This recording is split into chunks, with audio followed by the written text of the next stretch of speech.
Hello friends, इस video में मैं आपके साथ चर्चा कर रहा हूँ पेपर इंडस्ट्री के बारे में और वहाँ पर भी हम कुछ चुनिंदा कंपनीज के बारे में बात करेंगे आपके साथ। तो यहाँ पर देखिएगा, आप जो स्क्रीन देख पा रहे हैं यहाँ पर कुछ पेपर कंपनीज के नाम आपको नज़र आ रहे हैं स्क्रीन पर, और वो नाम जो है विशिष्ट है। आंध्रा पेपर, जेके पेपर, वेस्ट कोस्ट, शेषाशाही और तमिलनाडु न्यूज़ प्रिंट नज़र आ रहे हैं। देखिएगा यहाँ पर इन कंपनीज़ के अंदर अगर हम एक चीज़ देखने की कोशिश करें तो सबसे बड़ी पेपर कंपनी जेके पेपर है, जो 6455 करोड़ की मार्केट कैप पर है। उसके बाद है वेस्ट कोस्ट पेपर, जो तकरीबन 4500 करोड़। फिर है 2500 करोड़ के आसपास शेषाशाही पेपर, और उसके जस्ट नीचे है आंध्रा पेपर्स। और Tamil Nadu news print generally news print वाले और पेपर्स वाले बिजनेस में है, तो इसका मार्जिन थोड़ा सा कम है। तो इसका मार्जिन जो है सबसे कम है, जो कि 8.5%, इसलिए हमने इसको नेगलेक्ट कर दिया है। वैल्यूशन वाइज भी इस कंपनी की पी रेशो हालांकि नॉर्मल है जैसा कि बाकी कंपनीज की, लेकिन जो मार्जिन हैं वो काफ़ी कम है। और जो जिस तरीके से इसमें 1 या 2 क्वार्टर में अभी परफॉर्मेंस ठीक आई थी, तो यहाँ पर अभी हमने तमिलनाडु न्यूज़ प्रिंट भी एक अच्छी कंपनी है, लेकिन हमने अभी इसको नेगलेक्ट कर दिया है। तो यहाँ पे 4 फंडामेंटल साउंड कंपनी बचती हैं, जो मेरे हिसाब से ये अभी की डेट में अंडर वैल्यूड है। अब ये जो कंपनियां हैं, अगर आप इनकी प्रॉफिटेबिलिटी देखेंगे या मार्जिन्स देखेंगे, नेट मार्जिन्स, नेट प्रॉफिट के जो मार्जिन्स हैं वो सारी कंपनीज के 18 से ऊपर है, लेकिन इनमें बेस्ट आ रहा है आंध्रा पेपर का। तो आंध्रा पेपर इन सारे नेट प्रॉफिट मार्जिन में सबसे बेहतरीन है। रिटर्न ऑन इक्विटी में अगर हम देखेंगे तो वेस्ट कोस्ट पेपर सबसे बाजी मारती है, जो 50% है। उसके बाद आती है आंध्रा पेपर 39.11। हालांकि पी रेशियोज के मामले में अगर हम देखेंगे तो 4.28% आती है Andhra Paper. West Coast Paper automatically 72% own करती है आंध्रा पेपर में, यानी कि आंध्रा पेपर्स का भी जो प्रमोटर है वो है वेस्ट कोस्ट पेपर। अब देखिएगा, जैसे ही मैंने आपको कहा ना कि 72%, तो मुझे आंध्रा पेपर और शेषाशाही पेपर दोनों के अगर फाइनेंशियल्स को मैच करोगे तो एक जैसे हैं। शेषाशाही की भी बैलेंस शीट के अंदर तकरीबन 1200 करोड़ का कैश इन हैंड है, यानी कि अभी 2500 करोड़ की कंपनी मार्केट कैप में, जिसमें 1200 करोड़ रुपए वो कैश लेके बैठी हुई है। और यहाँ पर ये कंपनी 2300 करोड़ 2400 करोड़ के आसपास ही है, और इसके अंदर तकरीबन 1000 करोड़ के आसपास का कैश इन हैंड है। तो ये दोनों कंपनियां काफ़ी मजबूत हैं यहाँ पर। हालांकि जेके पेपर और वेस्ट कोस्ट भी काफ़ी मजबूत है, और सारी कंपनियां 6 के आसपास की पी पर चल रही हैं। शेषाशाही में थोड़ा सा रनअप अभी हुआ है हाल फिलहाल में, जिसकी वजह से थोड़ी सी ये स्लाइटली महंगी होगी। प्राइस टू बुक वैल्यू किसी की भी महंगी नहीं है, सब अभी 2.5 के आसपास की पी रेशियो पर प्राइस टू बुक वैल्यू यानी कि बैलेंस शीट से 1.5 गुना कीमत पर काम कर रही हैं। अब यहाँ पर इसके अलावा जो बाकी पेपर कंपनीज अगर उनको ना देखें तो आप कहेंगे कि सर ये तो बेमानी हो गई। तो अगर हम बाकी कंपनीज को देखें, पेपर कंपनीज को, तो इसमें से जो बेस्ट कंपनी मुझे लगी वो लगी आंध्रा पेपर। रीज़न जो मैंने लिया है वो एक तो क्योंकि वैल्यूशन तो सबकी एक जैसी है, लेकिन जो नेट प्रॉफिट मार्जिन्स हैं वो सबसे बेहतर इस कंपनी के हैं। और सबसे खास बात ये कि अगर शेषाशाही की मार्केट कैप देखें तो वो भी लगभग इसके बराबर है, लेकिन शेषाशाही का प्रॉफिट है 400 करोड़, जबकि इसका है 556 करोड़। तो इसके ऊपर भी हमने इसको तरजीह दी है। वेस्ट कोस्ट पेपर एक बड़ी कंपनी है, क्योंकि उसमें आंध्रा पेपर भी इंक्लूड है। तो यहाँ पर जो उसका फ्री फ्लोट काफ़ी ज़्यादा है, जो कि आंध्रा पेपर में नहीं है। तो जो फ्लोट है, यानी कि जो नंबर ऑफ शेयर्स हैं, वो पब्लिक के पास काफ़ी कम है, क्योंकि प्रमोटरी 72% लेके बैठे। तो मुझे इन सब में सबसे बेहतर कंपनी लग रही है आंध्रा पेपर। नंबर 2 पर मुझे लग रही है शेषाशाही, और उसके बाद 3 नंबर पर मुझे लग रही है वेस्ट कोस्ट। और हालांकि इन तीनों में बहुत ही माइनर है, आप इसको 3 to 1 भी कर सकते हैं, 1 to 3 भी कर सकते हैं। जेके पेपर सबसे बेहतरीन कंपनी है, लेकिन उसमें ना डेट है काफ़ी, तो इसलिए जो है जेके पेपर को हम थोड़ी सी तरजीह कम दे रहे हैं। और ये जो तीनों कंपनियां मैंने बात की, Andhra Paper, West Coast Paper और शेषाशाही पेपर, ये तीनों कंपनी डेट फ्री कंपनी है। लेकिन जेके पेपर साइज में बहुत बड़ी कंपनी है इन तीनों कंपनी से, तो वहाँ पर एक एडवांटेज है उसके पास, लेकिन उसकी बैलेंस शीट में डेट है। और यहाँ पर अगर हम बात करें कि भाई बाकी पेपर कंपनी से, देखिएगा वो एक ही सिरे से नेगलेक्ट हो जाएंगी। अगर हम बात करें कि भाई जो रेवेन्यूज़ हैं उसमें, तो देखिएगा आंध्रा पेपर से ज़्यादा इमामी पेपर्स है, लेकिन प्रॉफिट मात्र 16% है, प्रॉफिटेबिलिटी नहीं है। नेट मार्जिन्स भी बहुत मामूली हैं, रिटर्न ऑन इक्विटी बहुत मामूली है, तो कट गई। तो हुतामाकी अगर इंडिया की बात करें तो इसमें प्रॉफिट है 66 करोड़ का, और उसकी सेल है 2745, तो उसके सामने भी आंध्रा पेपर बहुत आगे है, तो यहाँ से भी ये कट गई कंपनी। क्वांटम पेपर्स, अगर मुझे इस 4 के बाद अगर किसी कंपनी पे घुसना हो तो मुझे लगता है क्वांटम पेपर। तो मैं केवल एक एनालिसिस के एंगल से आपके साथ बात कर रहा हूँ, कोई भी सेल परचेज की सलाह नहीं दे रहा हूँ, बट मुझे जो वैल्यू लग रही है अभी तो वो पेपर कंपनीज में लग रही है, और उन चारों पेपर कंपनीज में मेरी अभी पसंदीदा कंपनी जो है चारों में से अभी आंध्रा पेपर से SSI है। लेकिन उसमें भी अगर मैं देखूँ तो अभी मेरी फर्स्ट प्रेफरेंस आंध्रा पेपर पर बनी हुई है, और रीज़न आपके सामने है कि अगर नेट प्रॉफिट मार्जिन की बात करें तो क्वांटम पेपर 17% के मार्जिन है, तो उसको भी आउट परफॉर्म कर रही है आंध्रा पेपर 25% से।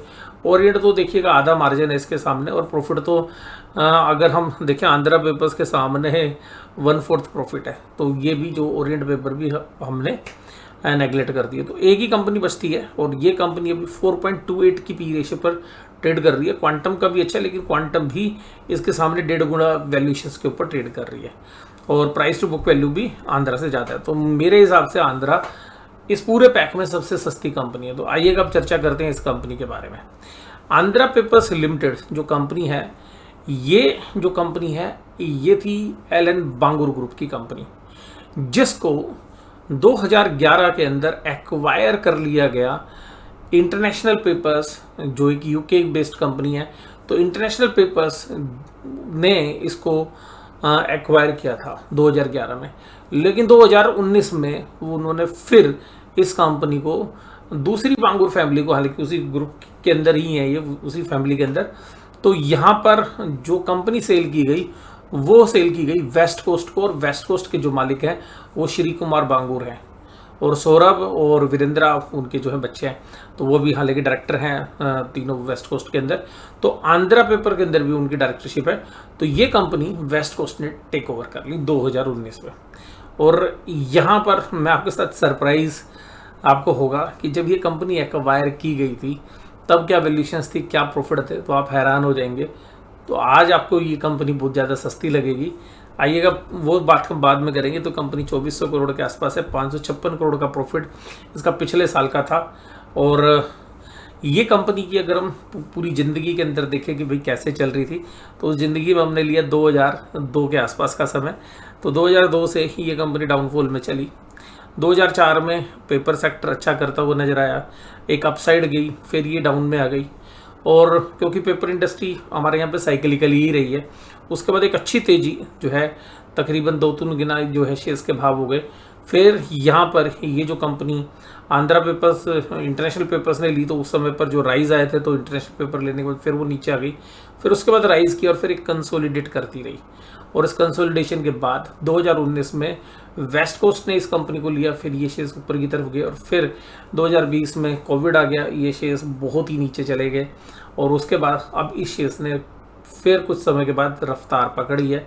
और देखिएगा जब इंटरनेशनल पेपर के पास था तो उसने कोई डिविडेंड पे नहीं किया। तो जब बांगुर फैमिली के पास ये शेयर्स रहा, पुरानी या नई, तो इस कंपनी में डिविडेंड की भी पेमेंट होने लगी। हालांकि आज की डेट में वेस्ट कोस्ट इसका ओनर है। अब आंध्रा पेपर्स के अगर हम शेयर्स की बात करें पिछले 10 साल में, तो यहाँ से अगर आप देखेंगे तो इस शेयर्स ने ब्रेकआउट किया और लाइफ टाइम हाई के ऊपर ट्रेड कर रहा है ये शेयर्स। अब बहुत सारे जो पेपर इंडस्ट्री के जानकार है ना, वो इस तरीके के शेयर्स में हाथ लगाना नहीं चाहते, क्योंकि जो पास्ट रहा है ना, वो ये रहा है कि एक बार ये साइकिलिकल रहा, फिर रिकवरी नहीं आई, फिर ये कभी तो बिजली की दिक्कत हो गई, कभी रॉ मटेरियल की दिक्कत हो गई, कभी क्योंकि जो पेड़ है उनसे पेपर बनता है, तो उसमें क्या होता है, पल्प ये बनाते हैं, उसकी फिर मिक्सिंग होती है, फिर वो पेपर में यूज़ होता है, फिर पेपर की क्वालिटी डिपेंड करती है। तो बहुत सारे इश्यूज रहे। लेकिन अब इस तरीके की जो कंपनियां हैं, आंध्रा पेपर ने टेक्नोलॉजी में भी 500 करोड़ रुपए की अपग्रेडेशन जो है अनाउंस कर रखी है। इसके अलावा जो फार्मर्स है, 80,000 से ज़्यादा फार्मर्स के साथ इन्होंने जो पल्प है उसके लिए जो है, जो क्योंकि लकड़ी चाहिए, तो वो लकड़ी के जो है एग्रीमेंट इन्होंने किए हुए हैं, तो वहाँ पे जो प्लांटेशन है वो फार्मर्स कर रहे हैं। तो यहाँ पर चीज़ें बदल गई हैं अभी। लेकिन क्या है कि जो पुराने लोग, उनको लगता है कि यार शेयर जैसे ही ऊपर जाएगा ना, बाद में फिर टूट जाता है। अब यार हमें ये लग रहा है कि जिस तरीके का ब्रेकआउट दिया, अगर ये 610 रुपये के ऊपर ट्रेड करने लगे, 610 रुपये के ऊपर ट्रेड, तो मुझे लगता है कि ये शेयर्स एक नई टेरिटरी में चला जाएगा। और वहाँ पर इसकी जो वैल्यूएशन है, हमें लग रहा है कि अभी जो 4 की वैल्यूएशन मिल रही है, अगर 8 की भी वैल्यूएशन मिलने लगी तो ये शेयर्स यहाँ से डबल हो सकता है। और फाइनेंशियल परफॉर्मेंस काफ़ी इंप्रूव हुई है इसकी। तो बहुत लोगों को महंगा इसलिए भी लगता है क्योंकि पिछले एक महीने में करीबन 30 से 40% के आसपास चल चुका है। अगर हम इसकी पी रेशो इसके जो ग्रुप के अंदर जो बाकी पेपर कंपनीज है उसके साथ एवरेज से कंपेयर करें तो वो 11 पर ट्रेड कर रही है, ये 4.28 पर। बुक वैल्यू में तो जो है थोड़ा सा ये महंगा ही लगेगा, लेकिन जो ईपीएस में जो इसने ग्रोथ की है वो 203% की जो है ईबीट ग्रोथ की है, जबकि सेक्टर की बाकी कंपनी ने 65% की, तो उनसे 4 गुना ज़्यादा जंप इसने किया। और ईपीएस के अंदर भी जहाँ पर बाकी कंपनी 54% ग्रो की है, इसने 180%। रिटर्न ऑन इक्विटी भी 39% है, डिविडेंड यील्ड भी 2.28 है, और पैग यानी कि पी रेशियो को ग्रोथ से डिवाइड कर देंगे तो 0.1 आती है। ये 1 से जितनी कम होती है उतनी ज़्यादा बढ़िया मानी जाती है। अगर हम आंध्रा पेपर्स के हिसाब से अगर हम इसके फाइनेंशियल भी देखने की कोशिश करें तो आप समझेंगे कि यहाँ पर जो वैल्यूशंस हैं, अगर रिटर्न रेशियोज देखें रिटर्न ऑन इक्विटी, तो रिटर्न ऑन इक्विटीज़ के सामने जो बाकी कंपनी कोई भी नहीं टिकती, वो 39% है। हालांकि मैंने बताया कि कुछ पेपर कंपनीज मैं पर्सनली ओन करता हूँ, जिसमें आंध्रा पेपर भी है, एसएसआई भी है, वेस्ट कोस्ट भी है और जेके पेपर भी है। 4 पेपर कंपनीज मेरे पर्सनल पोर्टफोलियो में है। लेकिन आज की डेट में मुझे जो सबसे ज़्यादा पसंद आ रही है वो कंपनी आ रही है आंध्रा पेपर्स। हालांकि मेरे लिए कोई बहुत ज़्यादा फर्क नहीं है, बट इसमें मेरा जो वेटेज है वो थोड़ा सा ज़्यादा है। अब यहाँ पे बात करें कि नेट मार्जिन देखिएगा 25% के 25% के नेट मार्जिन वाली कंपनी अगर केमिकल्स में आप चले जाओ ना तो 60 की पी पर मिलेगी। ऑटो एंसिलरी में चले जाओ तो 45-50 की पी पर मिलेगी। टेक्नोलॉजी में तो देखिएगा वैल्यूशंस होती है, नेट मार्जिन से होते ही जाता है। लेकिन बाकी अगर कमोडिटीज़ में या बाकी जगह भी आप कहीं 25% की मार्जिन वाली कंपनी में जाओगे तो वो 50 से कम की पी पे नहीं मिलेगी। ये कंपनी मिल रही है मात्र 4 के पी पे। अब ये देखिएगा इसकी बैलेंस शीट, तो सॉरी पी एंड एल में आप देखेंगे कि इसने मार्च 2023 के साल में जो प्रॉफिट जनरेट किया वो 2100 करोड़ की आसपास की सेल पर 522 करोड़ का जो है इन्होंने नेट प्रॉफिट जनरेट किया।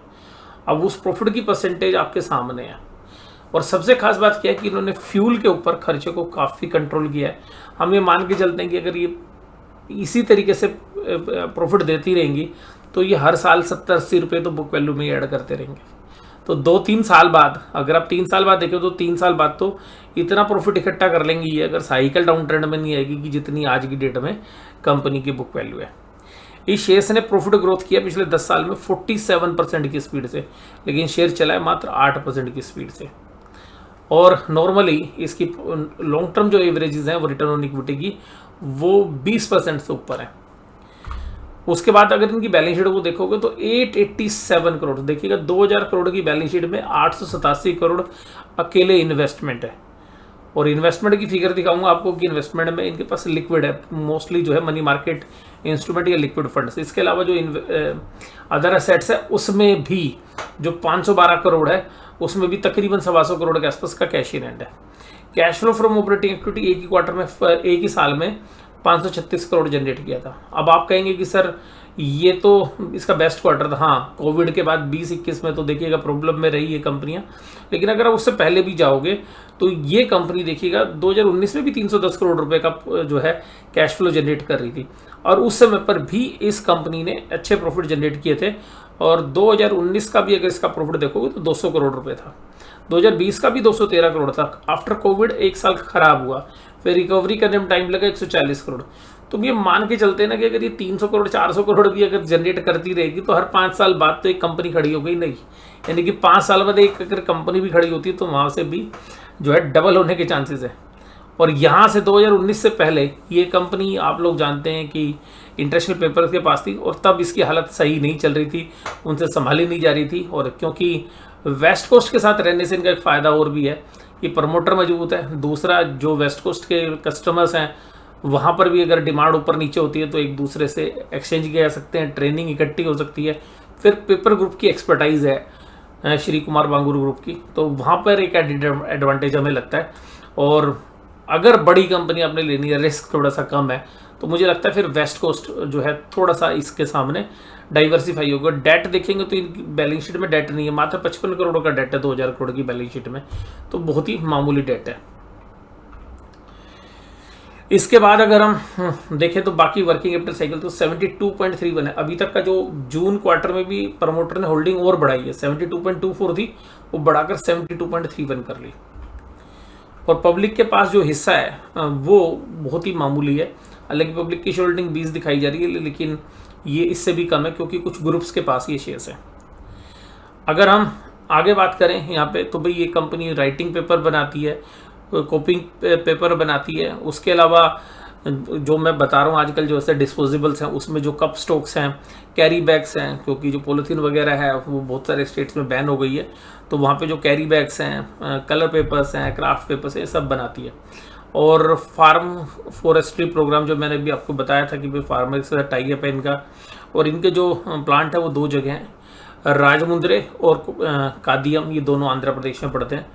इसके अलावा अगर हम कैश फ्लो की बात कर चुके हैं पीछे, अगर हम इनकी इन्वेस्टमेंट की बात करें तो ये इन्वेस्टमेंट आपको नज़र आ जाएगी मोस्टली जो डेट वाले म्यूचुअल फंड्स हैं वो, यानी कि जो रिस्क फ्री इन्वेस्टमेंट वो रख रखी है, और जिसकी वैल्यू है 872 करोड़, ये लैक्स के अंदर फिगर्स हैं।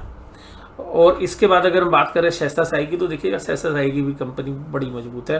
और अगर हम इसकी बात करें तो इसके अंदर भी जो इन्वेस्टमेंट की वैल्यू है, अगर आप उसको देखेंगे तो इनकी भी इन्वेस्टमेंट 1200 करोड़ के ऊपर बनती है। अब यहाँ पर जो इन्वेस्टमेंट की वैल्यू बनती है, क्योंकि बैंक बैलेंस इनके पास 444 करोड़ का है, उसका 105 करोड़ रुपए की और फाइनेंशियल एसेट्स हैं। इसके अलावा कुछ ग्रुप कंपनीज़ के अंदर भी इनकी इन्वेस्टमेंट है, तो जिनकी मार्केट वैल्यू अगर हम लगाएं तो 211 करोड़ की इनकी एक अलग मार्केट वैल्यू में इन्वेस्टमेंट है। तो ये भी हमने कैलकुलेट किया था, 1000 करोड़ से ऊपर बनती है। इसके बाद अगर हम बात करें भाई आंध्रा पेपर्स लिमिटेड में, तो इन्होंने एक एक्सेलेंट प्रॉफिट दिया था, और कंपनी मानती है कि भाई जो बैन हुआ है सिंगल यूज़ प्लास्टिक का, उसका फ़ायदा मिलेगा इनको। पर कैपिटा कंजम्पशन जो है इंडिया की विदेशों के मुकाबले में यूएस के सामने बहुत कम है, तो मैनेजमेंट मानती है बढ़ने वाली, और जो एजुकेशन पॉलिसी चेंज हुई है उसका बेनिफिट इनको मिलेगा। और डेट इक्विटी देखिएगा बहुत ही नीचे आ गई है। ग्रोथ की बात करें तो 2019 में 42 करोड़ का प्रॉफिट कमा रहे थे, सॉरी रिटर्न ऑन कैपिटल 42% थी, अभी जो 41% है। और ईपीएस जो 50 रुपये आती थी 2019 में, वो 131 रुपये। मैं मानता हूँ अगर 131 भी नहीं आएगी ना, 100 रुपये से ऊपर आने के बहुत अच्छे चांसेस हैं, क्योंकि सब ये मान के चल रहे थे कि पिछले क्वार्टर के रिजल्ट खराब आएंगे, और पेपर इंडस्ट्री ने जब पिछले क्वार्टर के रिजल्ट अच्छे दिए उसके बाद इस तरीके के शेयर्स में एक रन अप देखने के लिए मिला। इसके बाद यहाँ पे देखें प्रमोटर्स की जो होल्डिंग है वो 72.24 है, ये मार्च की है क्योंकि उसके बाद बढ़ गई है। और पब्लिक की शेयर होल्डिंग है 27.6, उसमें से भी म्यूचुअल फंड्स 5.82 है। रेजिडेंट इंडिविजुअल के पास मात्र 13% स्टेक है। और कंपनी की कुल शेयर कैपिटल अगर आप देखेंगे कुल शेयर्स कितने, क्योंकि फेस वैल्यू 10 रुपये है, मात्र 4 करोड़ शेयर्स हैं। 4 करोड़ शेयर्स में से तकरीबन 3.2 करोड़ शेयर्स तो जो है प्रमोटर्स और म्यूचुअल फंड्स के पास ही चले गए।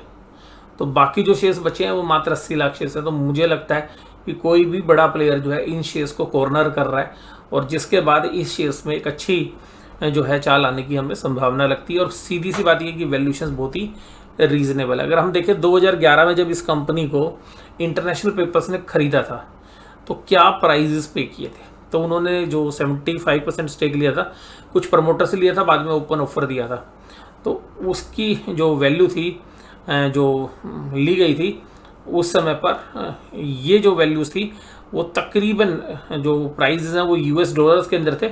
उसको अगर हम कन्वर्ट करें तो उस दिन के बाद का जो रेट आता है वो रेट आता है 544 रुपये, यानी कि जब जो शेयर लिया गया था वो 544 रुपये के भाव पे 205% का प्रीमियम दिया गया था। यानी कि शेयर्स इंटरनेशनल पेपर्स ने बहुत महंगी वैल्यूशंस के ऊपर इस शेयर्स को लिया था। फिर इनसे ये शेयर चला नहीं, वैल्यूशंस मिली नहीं इंडिया बाजार में, और फिर यही कंपनी जो है बांगुर फैमिली ने दोबारा से टेक ओवर कर ली वेस्ट ग्रुप के माध्यम से। तो ये जो कंपनी है जो वेस्ट कोस्ट, जिसका वेस्को नाम के पेपर आता है, उसने ये टेक ओवर की।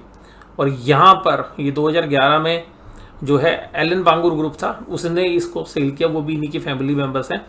और ये जो कंपनी है 2019 में वेस्को ने दोबारा वापस ले ली, और इस बार जो शेयर का भाव दिया गया था 466 रुपये था, यानी कि पहले से भी कम। अब देखिएगा अर्निंग क्या थी 2011 में जब कंपनी ली गई, जो 588 करोड़ का की सेल करते थे, 2019 में 1427 करोड़ की सेल करते थे। और पैट जब था ही लॉस में चल रही थी, अभी 14% का नेट प्रॉफिट मार्जिन दे रही थी 2019 में। तो एक बहुत बढ़िया डील जो है वेस्ट कोस्ट ने की, बहुत ही सस्ते भाव में वो कंपनी ले ली। हालांकि शेयर बाजार में भी उसके बाद वो शेयर चला नहीं है, अभी शेयर 600 रुपये को पार करने के लिए जो है तैयार है। और उसके बाद देखिएगा अगर 2018 और 19 में भी देखें तो जो इम्प्रूवमेंट आई है वो 2019 के बाद ही आई है इस कंपनी, उससे पहले ये कंपनी स्ट्रगल कर रही थी। 2020-21 का जो पीरियड था वो थोड़ा सा ख़राब था, आपको पता है कोविड की वजह से स्कूल कॉलेजेस सब बंद, ऑफिस बंद, और फिर यहाँ पर ये जो बिज़नेस है, क्योंकि इसमें जो अगर कैपेसिटी यूटिलाइजेशन नहीं होगा तो आपका लॉस हो जाएगा, तो उस तरीके से ये कंपनी फेस कर रही थी। उसके बाद इनकी बम्पर लॉटरी लगी सभी पेपर कंपनीज़ की, और वहाँ पर सबसे बेस्ट फाइनेंशियल जो है इस कंपनी ने दिए। और यहाँ पर इनकी जो डील हुई थी वो वेस्ट कोस्ट की, वहाँ पर अगर हम बात करें पहले तो 577 करोड़ में हुई थी, और इसके बाद जो शेयर था इन्होंने जब लिया तो 466 रुपये के हिसाब से जो है डील हुई थी वापसी में।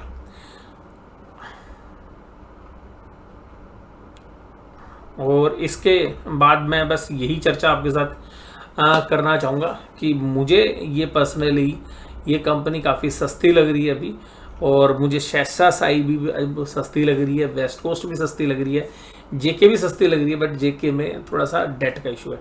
बट मुझे लग रहा है कि क्योंकि फ्री फ्लोट कम होने की वजह से, फ्री फ्लोट एक मेजर रीज़न है, फ्री फ्लोट, दूसरा प्रमोटर मजबूत है, तीसरा मार्जिन अच्छे हैं, और जिस तरीके से मॉडर्नाइजेशन के ऊपर ही पैसा खर्च कर रहे हैं, स्टेट ऑफ द आर्ट जो है 2 प्लांट इनके पास हैं, तो उन सब को देखते हुए मुझे लगता है, देखिएगा बाजार अभी जो है काफ़ी ऊपर लेवल पे है, स्मॉल कैप इंडेक्स भी, तो मुझे लग रहा है कि हो सकता है इसमें करेक्शन भी आ जाए, बट करेक्शन में तो फिर बड़ी अपॉर्चुनिटी बनती है।